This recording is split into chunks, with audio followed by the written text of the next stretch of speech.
রাজ্যের পর্যটন মন্ত্রীর সরকারি বাসভবনে জনতার দরবারে সাধারণ মানুষের অভাব অভিযোগের কথা শোনেন সুশান্ত চৌধুরী। প্রতি শনিবারের ন্যায় এই সপ্তাহেও পর্যটন মন্ত্রী তথা মজলিশপুর বিধানসভা কেন্দ্রের বিধায়ক তথা রাজ্যের পর্যটন মন্ত্রী সুশান্ত চৌধুরীর বাসভবনে অনুষ্ঠিত হল জনতার দরবারের আরেকটি পর্ব। এদিন সকাল থেকেই মন্ত্রীর বাসভবনে ভিড় জমতে থাকে। মজলিশপুর বিধানসভা কেন্দ্র ছাড়াও রাজ্যের বিভিন্ন প্রান্ত থেকে মানুষ আসেন নিজেদের সমস্যা এবং অভিযোগ জানাতে।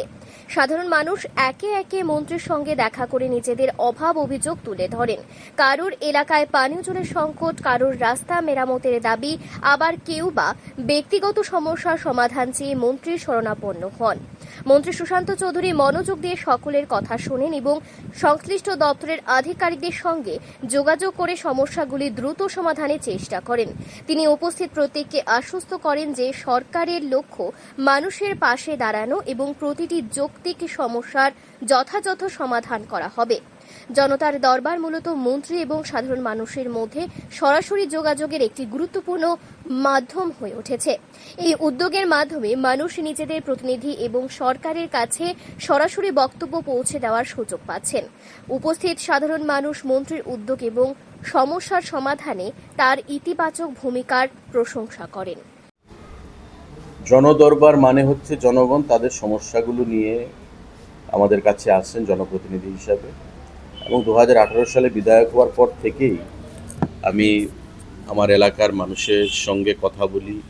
প্রতিদিনই মানুষ আসে, কিন্তু সপ্তাহে একদিন আমরা একটা ডেট রেখেছি শনিবার, যেখানে মানুষ ভারী মাত্রায় আসে, শত শত মানুষ আসে।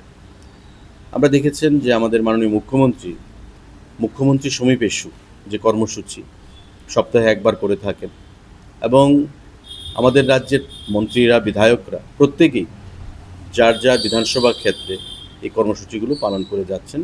কারণ আমরা মনে করি যে মানুষের পাশে থেকে মানুষের কথা শুনে তাদের সমস্যার সমাধান করা, এটাই হচ্ছে একটা নির্বাচিত সরকার বা একটা দলের প্রধান কাজ, এবং সেই দিশায় আমরা কাজ করে যাচ্ছি।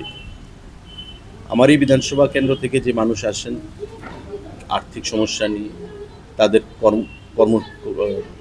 মানে আমাদের কর্মসংস্থানের বিষয় নিয়ে, আমাদের ভাতা নিয়ে, কারোর বিবাহ সূত্রে আর্থিক সমস্যা থাকে, পড়াশোনার সমস্যা থাকে, সমস্ত বিষয় নিয়ে আমরা আসি, কথা বলি এবং তাদের সঙ্গে পাশে থেকে সম্ভবত সুরাহার সেখানে চেষ্টা করি।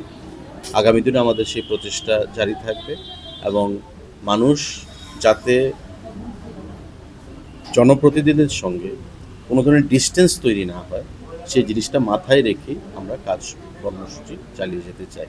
আমি ধন্যবাদ জানাবো মাননীয় মুখ্যমন্ত্রীকে।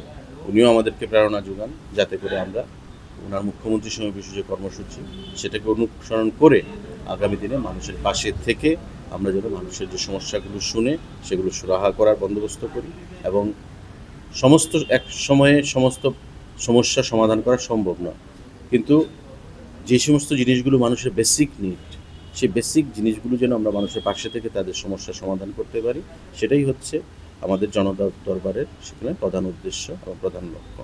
এবং আগামী দিনে এটা জারি থাকবে, এবং আমরা আগামী দিনে সারা রাজ্যে আমাদের বিধায়করা, আমাদের মন্ত্রীরা, আমাদের মুখ্যমন্ত্রী, আমাদের পার্টি, আমরা প্রত্যেকে মিলে যে of the people, by the people and for the people সরকারের যে লক্ষ্য উদ্দেশ্য, সেটাকে মাথায় নিয়ে আগামী দিনে আমাদের আরও কী করে জনতার পাশে থেকে, জনগণের পাশে থেকে আমরা কাজগুলোকে ত্বরান্বিত করব, সরকারি বিভিন্ন কাজ, সামাজিক কাজগুলোকে, সেটাই আমাদের এই জনদরবারের একমাত্র লক্ষ্য। ব্যুরো রিপোর্ট, অবিরাম 24x7।